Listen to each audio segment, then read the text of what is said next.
हिंदू परंपरा में भगवान अक्सर पेयर जोड़ियों में दिखाई देते हैं, शिव शक्ति के साथ, विष्णु लक्ष्मी के साथ और कृष्ण राधा के साथ। राधा सिर्फ कृष्ण की पत्नी नहीं है, वो उनका आनंद, उनकी ऊर्जा और प्योर शुद्ध भक्ति का प्रतीक हैं।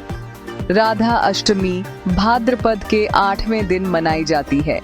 ये उनके दिव्य प्रकट होने का दिन है और हमें याद दिलाती है कि सच्ची भक्ति ही भगवान तक पहुंचने का रास्ता है। गौड़ीय वैष्णव धर्म में राधा को दयालु इंटरमीडियरी मध्यस्थ के रूप में देखा जाता है। कृष्ण तक पहुंचने के लिए उनका आशीर्वाद जरूरी है। ये त्योहार हमें सिखाता है कि भक्ति का मतलब है खुद को पूरी तरह से समर्पित करना, जैसे राधा ने किया था। कहा जाता है कि राधा बरसाना में प्रकट हुई। उन्हें राजा वृषभानु ने कमल पर एक चमकते हुए शिशु के रूप में पाया, जिससे उनके दिव्य मूल पर जोर दिया जाता है।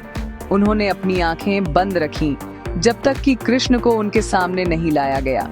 उनकी पहली नजर उनके शाश्वत प्रेमी पर। ये लीला शुरू से ही उनके अटूट बंधन को दिखाती है, भक्तों को ऐसे शुद्ध प्रेम की तलाश करने के लिए प्रेरित करती है। राधा अष्टमी सिर्फ एक सेलिब्रेशन, उत्सव नहीं है, बल्कि हमारे दिलों को निस्वार्थ भक्ति के लिए खोलने का एक बुलावा है। इस दिन हम उस प्यार का सम्मान करते हैं जो आत्मा को भगवान से जोड़ता है। राधा अष्टमी को दिल से किए जाने वाले रीति रिवाजों के साथ मनाया जाता है, जो राधा रानी की कृपा को बुलाते हैं। भक्त सुबह जल्दी उठते हैं, नहाते हैं और चमकीले कपड़े पहनते हैं। राधा और कृष्ण की मूर्तियों के साथ एक साफ वेदी तैयार करते हैं। पूजा राधा की मूर्ति को औपचारिक स्नान कराने से शुरू होती है। उसके बाद उन्हें नए कपड़े पहनाए जाते हैं और सुगंधित फूल चढ़ाए जाते हैं। मिठाइयाँ, फल और खासकर अरबी सब्जी भोग के रूप में तैयार किए जाते हैं, जो प्यार और सादगी का प्रतीक है। घी का दीपक और धूप जलाकर भक्त आरती करते हैं, भजन गाते हैं जो हवा को भक्ति से भर देते हैं। राधा अष्टमी की कहानी सुनने से आध्यात्मिक अनुभव गहरा होता है। आखिर में प्रसाद बांटा जाता है, जो राधा और कृष्ण का आशीर्वाद सभी तक फैलाता है। ये साधारण कार्य इस दिन को प्यार और समर्पण का सेलिब्रेशन बना देते हैं। राधा अष्टमी पर अरबी सब्जी का खास महत्व है, जिसकी जड़ें बरसाना की परंपराओं में हैं।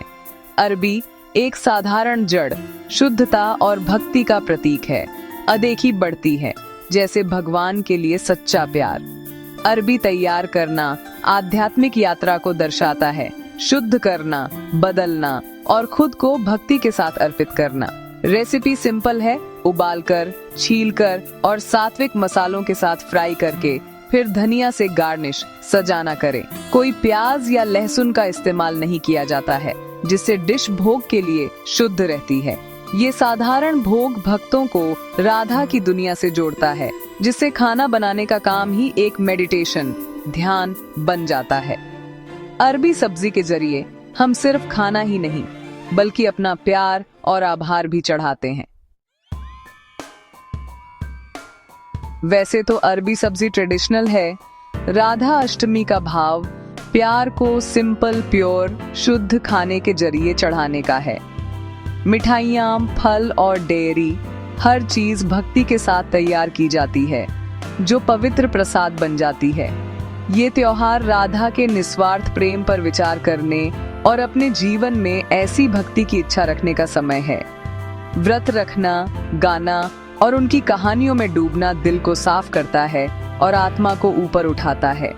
जैसे ही हम सेलिब्रेट करते हैं, राधा की कृपा हमारे घरों को शांति और हमारे दिलों को प्यार से भर दे। राधे राधे का जाप हमें प्रकाश और करुणा की ओर ले जाए।